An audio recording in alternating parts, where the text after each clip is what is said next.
Amen. Thank you for leading us, Chance. Thank you for singing out each and every one. We're thankful to be together to study more from the Word of God and to sing these songs of praise to Him and join together in worship. We're going to be in Song of Solomon, be chapter 5, the beginning, verse number 2 in just a moment. Chapter 5 of Song of Solomon, verse number 2. Remember, we're using the Song of Solomon to do what God would tell us to do in Hebrews chapter 13 and verse 4, to let marriage be held in honor among all. We have an entire book where God shows in a beautiful, poetic way how marriage can be an honor among the people, can be an honor to Him. So that's our attempt, continuing that study tonight. There was a couple, before I get into that, just a reminder that this coming Saturday is a special opportunity for marriages. It's at the Double Springs congregation, begins at 9:30 a.m. this coming Saturday the 20th, and we will not be able to make it, but we'd encourage you to go if you have the time and are able to go.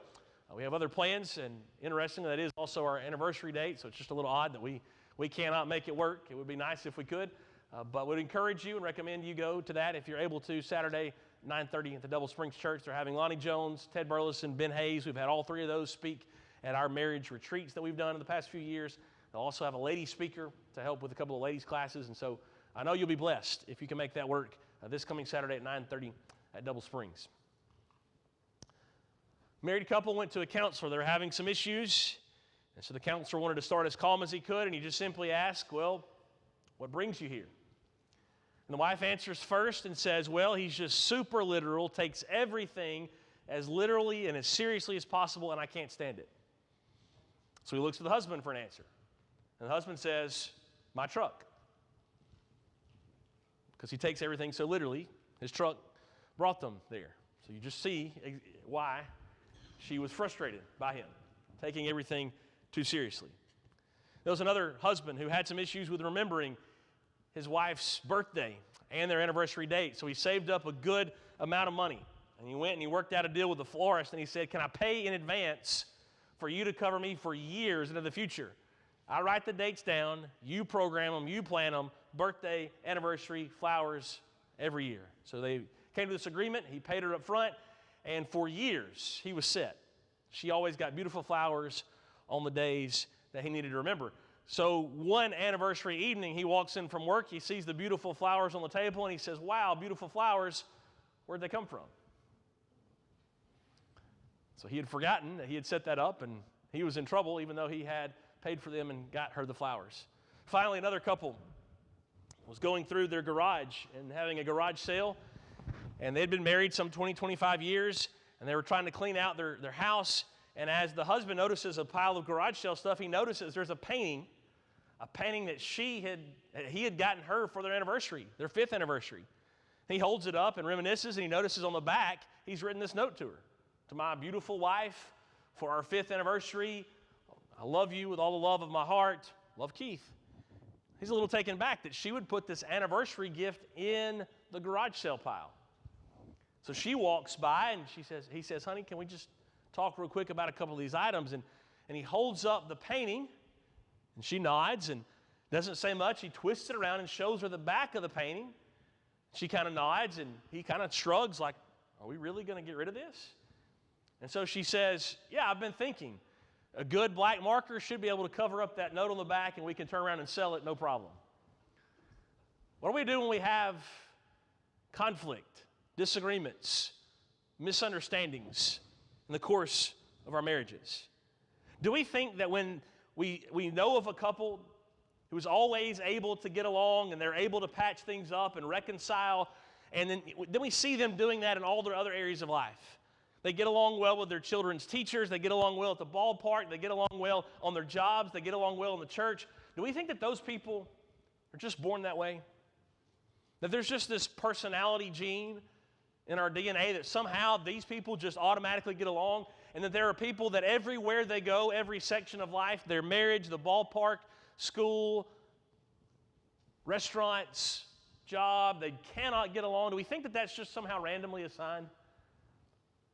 Or do we recognize that God's given us tools of wisdom and patience and guidance, so that when conflict happens, when misunderstandings happen, when hurt feelings happen, we can navigate those and fully reconcile even when harm occurs?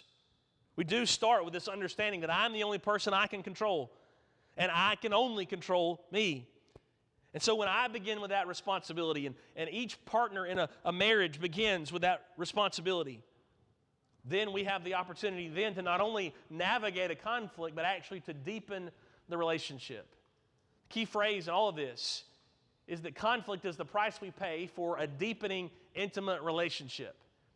Conflict is the price we pay. In order to have a deeper intimacy, it often happens because we are able to work through some of our misunderstandings, work through our rash thoughts and words. That's a sentence that comes from the Parrott family, the Parrott couple that I mentioned before. Their system, saving your marriage before it starts, is the system I work with couples before they get married. And so this is kind of their summary of the whole conflict section of their book and the conflict section of their test. That conflict ends up being the means by which we deepen the resolve and commitment in our marriages. And so what we need to learn from all this is that a healthy home, a healthy marriage, is not one that avoids or eliminates conflict, but rather knows how to seek the Lord's compassion, the Lord's wisdom, the Lord's forgiveness in order to achieve reconciliation. And what we want to do is, especially in light of how this addresses the culture. We live in a culture that does not honor marriage. God tells us to honor marriage. I want us just to think quickly of the exponential impact for what happens when a married couple begins to learn forgiveness and practice reconciliation between the two of them. The exponential impact for that spreading. And this is a concept that I think is important and necessary in our culture, but also one we see in the text of Song of Solomon that we'll get to in just a moment. But when a husband and wife learn the skills that God gives and are able to reconcile conflict, they're going to raise children who learn those skills in the home. And they're going to go to work, and they're going to make a difference because they've learned it with their spouse. They can then reconcile when things get a little dramatic and sideways at work. They're going to come be a part of a church that's not perfect and that's working together. And when misunderstandings happen and conflict happens in the church, they've brought those skills of reconciliation now to their relationships in the church. And the church is impacted. And then in the community and other places, those muscles have been worked out the way God wants. And then they're able to show this is what love looks like, this is what forgiveness looks like. It makes a difference. But what happens when a selfish couple refuses to turn toward one another and they allow drama to continue and they allow conflict to escalate? What type of environment are children raised in that kind of environment? How do those children learn to reconcile when conflict happens? Of course, the answer is they don't. And then what do they bring to the church? What do they bring to schools? What do they bring to the community? See, it has the potential for us to change relationships if we will take the one relationship that God has given us, this commitment, this deep covenant relationship, becomes a starting point for us to have cultural influence and even generational influence exponentially when we will turn toward God and toward each other. The intensity and the depth of this marital relationship means that it's a realm we can practice these things and then influence others. I would have us just to quickly consider Aquila and Priscilla, a married couple who influenced Paul in the Lord, who influenced Apollos in the Lord, who influenced the church wherever they were at, in Rome, in Corinth, in Ephesus. I know we're not told exactly the day in and day out of their marriage, but considering the pillar they were in the early church, seems pretty clear they had learned first the reconciliation God gives. They were able to use it in their own marital relationship, and they were able to use their marriage in a way that benefited the church and the spreading of the gospel around the world. God never condemns conflict itself between Christians and between spouses. It's expected. It's going to happen. But he does condemn how we improperly handle it sometimes. It's going to happen because we're human. What happens when it happens becomes the key. Proverbs 14, verse 4, where there are no oxen, the manger is clean, but abundant crops come by the strength of the ox. You don't want any messes in your stalls? Then don't buy any oxen. But you'll get a lot less done on your farm. There's a price to pay to have more crops, to make more money. The price is to clean up the messes in your stalls. Well, likewise, there's a price to pay to have this deepening, intimate covenant relationship God gives. Marriage that lasts. What's the price to pay? Reconciliation and resolving conflict when it happens. Ephesians 4, be angry.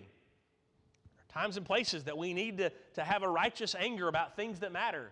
Stand up passionately for the things that God cares about. Be angry, but don't sin. Don't let the anger go down. Don't let the sun, go down on your anger. Don't ignore it. Don't push it aside. Don't ignore it. Give no place or give no opportunity to the devil. Think in the marriage context specifically, and this is obviously broader about the church, but in thinking about marriage directly, how many different opportunities can the devil take advantage of if we just mishandle conflict within the marriage? How many doors of opportunity are we then giving the devil by one mishandling of a conflict in marriage? Almost limitless sin can now enter because we handled this in a selfish way instead of in a way God would have us to handle it. Let's dive into the text of Song of Solomon, beginning verse number 2 of chapter 5. So we notice the conflict arising between the two of them. Remember at the end of chapter 3, they get married. That's the wedding ceremony. Chapter 4 is the night of the wedding, the honeymoon suite, as we might say. So chapter 5, verse 1 is about the finishing of that relationship. And then verse 2, we don't know the time that's passed in between. So she says, I slept, but my heart was awake. Possibly she's thinking about him. She's not sleeping soundly. Or she's ready for bed. Then she says this, a sound. My beloved is knocking. Here's what he says. She's quoting him. Open to me, my sister, my love, my dove, my perfect one. There's those terms of endearment. For my head is wet with dew, my locks with the drops of the night. We don't know where he's been, but it's safe to assume he's been out working. He's been out traveling as king. He's been with his flocks. He's been in the garden, perhaps. But he has undergone a strenuous day, and now he's coming to her chamber that most likely would have slept in different chambers overnight, but he's coming to her chamber to see and to spend time with his wife. And so he says, open up. I'm pouring with sweat. I've been out. So then verse 3, what's she going to do? She says, I had put off my garment. How could I put it on? I had bathed my feet. How could I soil them? She'd gotten ready for bed. She had her pajamas on. She had her feet clean, her body clean. She's ready for the night. And so she says, you mean to tell me you've been out, you're sweaty, and you want to come into my chamber after I've gotten clean and ready? Now what's he going to do? She's kind of taken aback by his knocking, by his persistence at the door. And she says, no, I'm already ready for the night. You'll have to come back later. What's he going to do? What would you do? What could he have done as king? Verse 4, my beloved put his hand to the latch. All right, he's going to make a noise. He's going to make a move that is, notice this, toward her. He doesn't say anything, but he communicates a lot. Who is it that we're talking about here? This is Solomon, the man who recognized when he was given this kingship that it's a big undertaking to shepherd the people of God, so he asks God for wisdom and understanding to lead. Here, this man of wisdom recognizes she doesn't want to let him in. He's kind of hurt, taken aback, but what does he do? He still turns toward her. He could have screamed at her. He could have turned in the silent treatment and stormed off. He could have said, don't you know I'm the king? He could have said any number of things. He could have been pouty in any number of ways. And yet he turns toward her. And we know it's a positive response because of the rest of verse number 4. My beloved put his hand to the latch. And then she says this, and my heart was thrilled within me. He's exercising wisdom because he's giving her the opportunity to learn. When we are in these emotional moments, when feelings are hurt, she was kind of hurt by him coming to her this late hour. He's now hurt in response. We do best when we learn for ourselves. To be intimidated into learning rarely works. To be coerced, to be controlled into learning rarely works. So he exercised just the right amount of action toward her to let her know I still care. To let her know I'm still on your side. I'm still your beloved. And that caused a change within her where she turns back toward him. So verse number 5, I arose to open to my beloved. See, her heart has changed. And my hands dripped with myrrh, my fingers with liquid myrrh on the handles of the bolt. Perhaps that's a part of her bedtime routine with the myrrh, or perhaps because he's coming in, she kind of splashed herself with this perfume.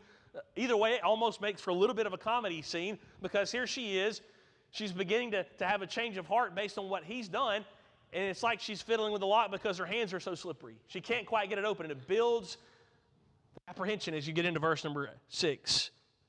So verse 6, I opened to my beloved, but my beloved had turned and gone.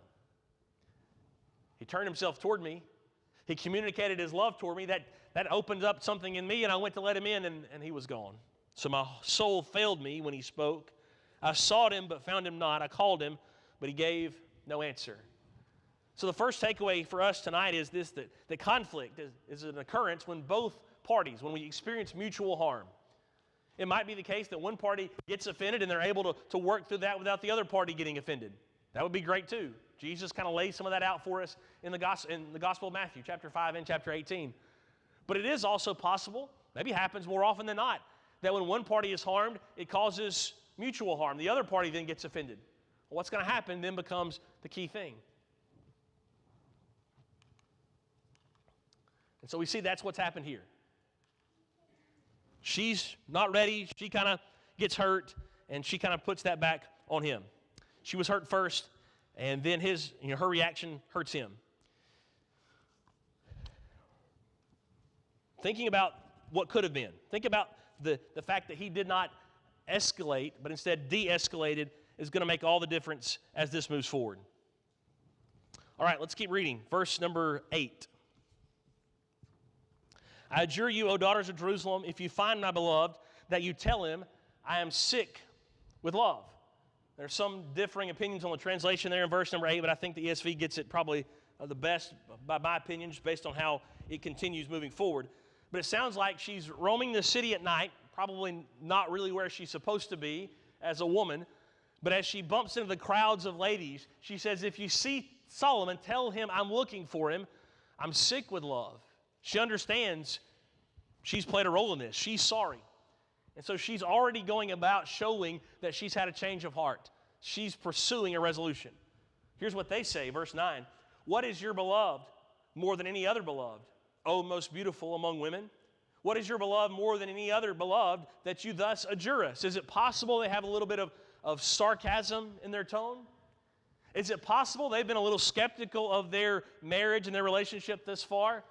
This old country girl marrying the king, that seems odd. Maybe that's coming out a little bit in their questioning. But I want us to notice just how clear her change of heart is. Because here, they've not fully reconciled yet. He's left, given her space after communicating his love for her. And now she's put on the spot. Why do you love him anyway? We ask, what could he have done? What different ungodly response could he have had? Now, what would she do? They've had this mutual harm. And now the ladies are wanting to know why you love him so much. What happens when we're working through a season, when we're working through a conflict in our homes, and family, or in-laws, or siblings, or parents kind of ask us about the state of the relationship? Co-workers. Is that an opportunity to run our spouse down? To make ourselves feel better by bad-mouthing our spouse? That never helps. That's the key to escalation and further resentment. Well, what does she do? She communicates her change of heart. Here's what she says, verse 10. My beloved is radiant and ruddy. Term used about his dad, David, right? He's distinguished among 10,000. Talks about his head and his eyes and his cheeks, his lips. Verse 14, his arms are rods of gold set with jewels. His body is polished ivory, bedeckled with sapphires. His legs are alabaster columns set on bases of gold. His appearance is like Lebanon, choice as the cedars. He is strong. He is a protector. He's all she can think about. So listen to how she summarizes verse 16. His mouth is most sweet. He is altogether desirable. This is my beloved. This is my friend, O daughters of Jerusalem. How far would it go? Again, here's that exponential impact of reconciliation in the home and in marriages. How far would it go? When our relationships come up at work, when they come up in the school setting, when they come up at the ballpark, when they come up in the church, family settings, instead of bad-mouthing, instead of griping, instead of kind of making ourselves feel better by complaining, to be able to say, this is my spouse, this is my wife, this is my husband, and oh, how much I love him or her. That's what she's doing. Even though they've still not yet patched it up, she's showing she has a change of heart to these others. You begin to see that's the case when you get to chapter 6 and verse number 1, because then they're going to offer to help her. So a takeaway from this is that conflict is guaranteed, but resolution is not. Any deep relationship is going to have conflict, but do we run from conflict? Do we sweep it under the rug? Do we try to just ignore it, or do we resolve it through godly reconciliation? So then look at chapter 6, verse 1. Look at what her answer does to change their question. They're asking, why do you love him so much? Why should you care to look for him to the great extent that you are? Now listen to their question, verse 1. Where is your beloved gone, O most beautiful among women? Where has your beloved turned, that we may seek him with you? See, her response has changed their tone and their question. Because this relationship is so beautiful, of course, let's help you find him. And so this has great potential for us when we seek to make amends and we seek a resolution in God to then influence others. How is he going to know she has changed her heart? She doesn't just sit around. She doesn't just wait for him to bring it up. She's actively going about to try to find him so that they can make amends. Then it hits her, verse 2.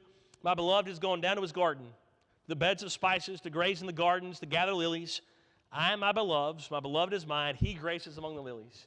It's as if she thinks, oh, now under the passage of time, and I've kind of come down off of that emotional cloud, I remember he's going to be in the garden. That's where he goes. That's his place. It's almost as if she thinks, I should have known to go to his garden to find him. All right? Then what happens is you see mutual communication happening. She realizes this is where I go to find him. And then he's the next to speak, verse number 4, and he says, you are beautiful. You are beautiful as Tirzah, my love, lovely as Jerusalem, awesome as an army with banners. Drop down to verse number 8. There are 60 queens, 80 concubines, virgins without number. My dove, my perfect one, is the only one of her mother, pure to her who bore her. The young women saw her and called her blessed, the queens and concubines also, and they praised her. He says you can line up all the women that you can find, and there's only one. There's one that exceeds them all. You're the one. You're the only one. So it's through this act of mutual communication that they are then able to find a resolution and reconcile as the Lord would have them to. Communication is fundamental to life, fundamental to any relationship. And so any marriage of any length of time, any strength, is going to need to learn and keep learning mutual communication. Conflict happens when mutual harm happens, but growth happens through the act of mutual communication. It's how we communicate and what we communicate. We might be prone to thinking that it's just one or the other. Yeah, especially maybe men are a little more prone to thinking, well, whatever I say, as long as what I say is correct, that should be the ticket. And yet we have to learn that how we say it is often more important even than what we say. When we keep our mouth shut is maybe more important than what we say. So how and what? Can we think of times where we've gotten one side of that equation wrong? We've said the right thing, but we've said it in the wrong way, therefore it caused further harm. Or maybe we've said something, maybe in a kind tone, not really thinking that it's rude, but it was rude. It was a rude content of a statement. We know that we need both. when we're listening and we're talking to one another. A couple of suggestions from kind of the preeminent marriage counselors out there today, the Gottmans. Instead of being critical in our communication, be warm and thoughtful. Instead of being contemptuous or resentful, be empathetic and grateful. Instead of being defensive, putting ourselves kind of where we blame others and justify our behavior, instead be honest, accept responsibility. Instead of stonewalling, be genuine and authentic. Those 4 negatives, he's kind of a little bit of a tongue-in-cheek humor guy. He is a Jew, John Gottman is, and he calls those 4 negatives the 4 horsemen of the apocalypse, imagery from Revelation. And so he takes those popular images, and even though he's a Jew and doesn't believe in them, he still says when these things are present, your relationship is almost doomed. It's a high rate of correlation, something like 95% of predictability that he studied over the course of decades and thousands of relationships. When you find all 4 of those negatives together, we're all going to come in and out of seasons where we might present 1 or 2 of these, but he's saying when all 4 are present in a relationship, it's trouble. Criticism, contemptuousness, defensiveness, stonewalling. Watch out. And the Bible warns us of those in Proverbs. The Bible gives the solutions to those in Proverbs quite often. Just a couple of examples from Proverbs. A soft answer turns away wrath. What is it that Solomon did? He was hurt. He sensed she was hurt. He turned toward her. He touched the latch. He jiggled it and said, I'm still here for you. You're still mine. I'm still yours. It was a soft answer. And it de-escalated, turned away wrath. A harsh word, of course, stirs up anger. A gentle tongue is a tree of life, but perverseness in it breaks the spirit. Same chapter, later, verse number 13, a glad heart makes a cheerful face, but by sorrow of heart the spirit is crushed. We must grow in our listening to have mutual communication. We want the other person to speak and to speak honestly. That demands we be engaged in our active listening. We can't force our spouses to talk. We need to listen with patience until they're willing to talk. Keep talking with that honesty. We need to listen with eye contact. The only way they know we're listening and that we care is by giving them that direct eye contact, undivided attention. Listen until they're finished. Don't interrupt. What they have to say while they're talking is more important than anything we might have to say. Listen. Listen and don't tell others about marital conflict. I don't know of a time where I've just kind of seen and witnessed one spouse badmouth the other spouse, not in their presence, and then they patch things up, they reconcile, things get better in their relationship, and then the offended spouse goes back and kind of tries to undo all the harm they've done. It's just hard and near impossible to do. Conflict's going to happen, but what will we do with it? Going to others, spreading that conflict is never helpful. Listening without rude body language becomes important too. Maybe men are most tempted by that, to communicate some things non-verbally. All right, let's get to chapter 6, beginning verse number 4. We've already read that earlier, that section. Let's drop down to verse number 11. When she speaks, he speaks, communicates his love for her. So then she says this, I went down to the nut orchard to look at the blossoms of the valley, to see whether the vines had budded, whether the pomegranates were in bloom. And again, this is about the second or the third time that she's used this language. She wants to see the growth of the relationship. I went to see if these had budded or bloomed. What she's saying is, how has our love grown? And so now they've had this conflict, and she reached out to him, and he's reciprocated, and they're giving and taking in this communication, and she says, I'm checking out to see just how much our love has grown. So then she says this, verse 12, before I was aware, my desire set me among the chariots of my kinsmen, a prince. That's possible. Verse 12 is the most hotly kind of debated or discussed verse in the entire book in terms of translation and interpretation. But the way the ESV goes with it is that it's like she realizes she's among royalty.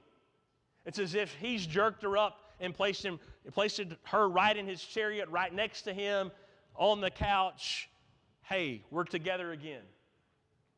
You're mine. And I'm proving it to you. I'm proving it to all the crowd. You belong to me. And so forgiveness must be intentional. It cannot be assumed. Forgiveness must be intentional, not just assumed. Not just that the passage of time has gone by and we haven't really talked about it a lot, so that must mean it's okay. Forgiveness must be intentional, not assumed, and it must be given and received equally. I extend forgiveness. And when forgiveness is extended, I receive forgiveness. Obviously, a principle that gets developed much more fully in the New Testament. Colossians 3, verse 12, put on then as God's chosen ones, holy beloved, compassionate hearts, kindness, humility, meekness, patience. Here's what that leads to, verse 13 on the screen, bearing with one another. And if one has a complaint against another, forgiving each other. As the Lord has forgiven you, so you also must forgive. Above all these, put on love, which binds everything together in perfect harmony. Conflict happens. Before conflict happens, we need to make some decisions. Before we get married and after we get married, these are the decisions we keep making. When we experience conflict, I determine I'm not going to hurt my spouse any further. When I do the hurting, when I do hurt my spouse, I take responsibility for it. When my mate hurts me, I forgive. I choose to forgive without punishing them. But then finally, look at verse number 13. There is this returning of close intimacy and trust that happens. When mutual communication happens that leads to forgiveness and reconciliation, then you have this deepening intimacy and trust. The others say, return, return, O Shulamite. Return, return, that we may look upon you. That's talking about her. He says, why should you look upon the Shulamite as upon a dance before two armies? Again, a little bit difficult verse to translate, but it sure sounds like a party of some variety. And he says, why shouldn't you? Why should you not turn your gaze away from such a beautiful scene? Armies dancing. It's possible he's pulling in this imagery of two parties who are used to fighting, armies. But now what are they doing? They're dancing. They're celebrating. He's picturing their unification, their reconciliation, and saying, look at what a great scene this is. God has helped us to reconcile through his wisdom and through his patience. Back, 11, 12 years ago, the Occupy Wall Street movement, the protests that happened, there was a group down in Florida who were so firm in their opinions. They're protesting that they took PVC pipes and they took duct tape and they taped themselves to the poles and the edifices around the buildings where they were protesting. And so when police went to arrest them, they couldn't easily get them away to handcuff them. So they had to bring in the tools of the firefighters, like the jaws of life and similar tools, to cut the duct tape, to cut the PVC pipe they'd used to fasten themselves to the poles. What we learn from this instance and from so many others in Scripture is that God's children don't have to resort to extreme measures to handle their positions, to stand up for their positions against one another. We don't have to escalate. We don't have to resolve conflict in such ungodly ways. Through humility, through unselfishness, our communication, our honesty, our forgiveness prepare us for the deeper joys of our commitments to one another. The basis for reconciling in a marriage, the basis for reconciling in any relationship, the church, community relationships, family, is ultimately God's reconciliation toward us. So Paul would say, 2 Corinthians 5, all this is from God who, through Christ, reconciled us to himself and then gave us the ministry of reconciliation, his preaching of the gospel. That is, in Christ, God was reconciling the world to himself. Notice how that reconciliation happens.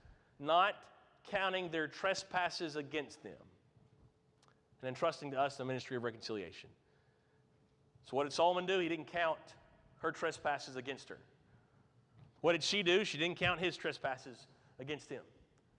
And so because they understood the beauty of their relationship that God had wrought, they were able to deepen their relationship through godly reconciliation. What about you tonight? Are you reconciled to God? Do you know that you're lost in sin and you need reconciliation, but that God gives it in Christ? If you know that and you're willing to act in faith, to be immersed in water where he promises to forgive and to save, then we'd love to assist you in making that decision this very evening. Don't put it off. Don't wait. Let tonight be the night. Maybe perhaps you've wandered away and you've lived outside of that. You've lived in conflict with God because of sin, because of hardness of heart. You don't have to stay there. We encourage you, plead with you now to make your life right with him. If you have any need whatsoever that we can help with, would you come as we sing together?